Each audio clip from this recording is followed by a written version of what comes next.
kita ini akan mengetahui nasib kita pada saat ini berdasarkan realitas jiwa kita yang kita tangkap pada saat ini.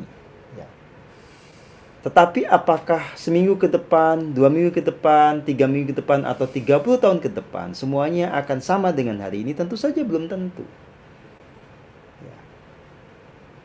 Nah, misalkan Anda sekarang dengan jalan keheningan itu LOC-nya 150. Ya. Nah, kalau Anda itu tidak melakukan sebuah upaya transformasi yang serius, tidak betul-betul menjernihkan jiwa raga, ya Anda akan masuk ke alam arwah gentayangan. Ya. Tetapi, kalau Anda sungguh-sungguh memurnikan jiwa raga, tentu ada sebuah probabilitas yang besar Anda mengalami perkembangan di masa depan. Jadi kalau yang menyangkut masa depan, itu semuanya masih bisa berubah. Semuanya baru semacam probabilitas, kemungkinan yang bisa terjadi. Ya. Gitu. Nah, kalau kita sekarang itu betul-betul hidup dengan rasa sejati, tentu saja kita akan bisa mengetahui nasib orang yang meninggal, yang mendahului kita. Misalnya kita tahu tetangga kita kemarin malam meninggal. Ya jelas, kalau kita punya rasa sejati yang memang telah terdaya gunakan, kita akan tahu jiwanya ada di mana. Ya, gitu. Karena kejadiannya udah ada. Ya. Tapi kalau kayak nasib Anda nanti ke depan kayak apa, ya saya nggak bisa memastikan karena semuanya bisa berubah. Yang sekarang LOC 500, ya, minggu depan bisa jadi tiba-tiba 50.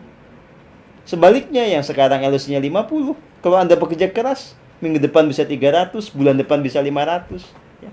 Yang semula ada di dimensi 1 kalau bekerja keras, bisa berubah jadi dimensi 4, naik dimensi 6, terus naik ke atas. Kayak begitu. Ya. Nah, jadi apa yang nanti Anda dapatkan, itu tergantung dari usaha Anda. Tergantung dari bagaimana Anda mengambil keputusan yang benar, tepat, dan selaras berdasarkan opsi-opsi yang tersedia. Yang opsi-opsi itu ditentukan oleh kapasitas Anda. Dan kapasitas Anda ditentukan oleh perjalanan jiwa Anda di masa lampau. Dan apapun yang Anda putuskan kemudian, itu dibingkai oleh hukum sebab akibat, the law of universe yang berlaku secara mutlak melingkupi segalanya secara adil dan presisi. Ya. Jadi, jangan punya asumsi bahwa, oh saya nanti masuk dimensi 1 karena sudah direncanakan oleh Tuhan sejak zaman dahulu kala. Nggak ada kayak begitu itu. Ya. Menjadi penghuni dimensi 1 itu pilihan Anda sendiri. Pilihan orang yang nyemplung ke situ. Ya. Karena dia memilih tindakan-tindakan tertentu, pikiran tertentu, kata-kata tertentu, secara akumulatif itu membuat dia ada dalam timbangan kosmik nyemplung ke dimensi 1. Nah, sekarang yang sudah dimensi 1 bisa nggak nanti mengalami pemulihan? Ya bisa, justru dimensi 1 kan dia belajar di sana. Kayak orang masuk penjara itu loh, kan nanti ada rehabilitasi. Ya.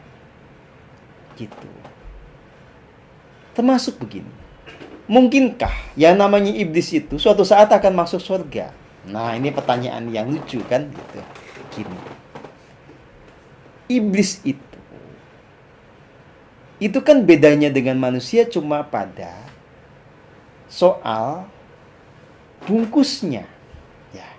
Tapi dia sama-sama jiwa, sama-sama punya free will, sama-sama di relung hatinya juga ada Gusti, sama-sama punya ego.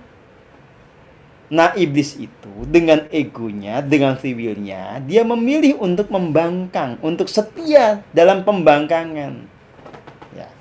Nah, kalau setia mengikuti watak angkarannya, dia akan terus menjadi iblis dan terus akan memetik buah perbuatannya akibat pembangkangannya itu. Tapi kalau misalnya iblis bertobat, bisa apa tidak? Ya kalau mau ya bisa aja. Ya, sama dengan manusia yang sejahat apapun, kalau dia kemudian berubah ya bisa aja. Iblis tiba-tiba belajar meditasi, ya. Mestinya dia kebiasaan godain orang, tiba-tiba saya capek lah godain orang, bosan hasilnya cuma gitu-gitu doang, nggak bahagia. Dia milih meditasi gitu ya. Kenapa tidak? Ya. Semua jiwa itu selalu punya peluang untuk mengalami promosi dan degradasi, ya. Semua jiwa itu selalu punya potensi untuk naik ke alam yang lebih tinggi atau terjerembab di alam yang lebih rendah. Hari ini ketika kita membahas tentang inkarnasi dan reinkarnasi, tentu saja ya, ada jiwa-jiwa yang juga itu punya keinginan untuk terlahir sebagai manusia,